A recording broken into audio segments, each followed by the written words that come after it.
I caught the HOA building on my land, and that was the moment everything changed. The second I saw the construction stakes, I felt that cold rush of furious clarity.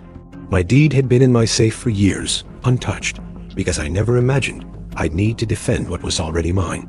But HOA Karen and her board thought they could take a slice of my land for their new community storage shed. They never asked.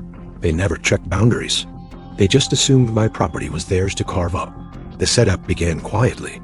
I noticed survey tape tied to one of my oak trees. Then I saw fresh tire tracks cutting across the grass. At first, I thought a contractor made a mistake. But the incident hit full force when I came home and found a crew digging post holes 2 feet inside my property line. They had blueprints. They had materials. They had a smug HOA rep directing them right from my yard. I told them to stop immediately. The rep waved me off and said the HOA vote passed, and this was community land now. That sentence flipped a switch in my head. My reaction wasn't yelling. It wasn't threatening. It was calm, calculated fury. I took pictures of every hole, every stake, every piece of equipment. I launched my drone and recorded a full flyover. I pulled the deed, the county parcel map, and my recent appraisal with boundary marks.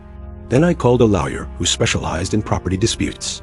He told me exactly what to do, and my plan formed right then.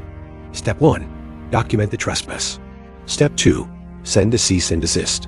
Step 3, if they kept building, I had the legal right to remove the encroachment myself. And oh, they kept building. They ignored the letter. They ignored my lawyer. They even poured concrete footings on my land. So execution day arrived. One rented a bulldozer, a fully insured, legally authorized bulldozer. With my lawyer present and the sheriff's deputy standing by, I rolled that machine straight to the illegal structure. The crew tried to stop me. Karen screamed that I was destroying HOA property. The deputy calmly reminded her they were on my land, and I was within my rights to remove all unauthorized construction.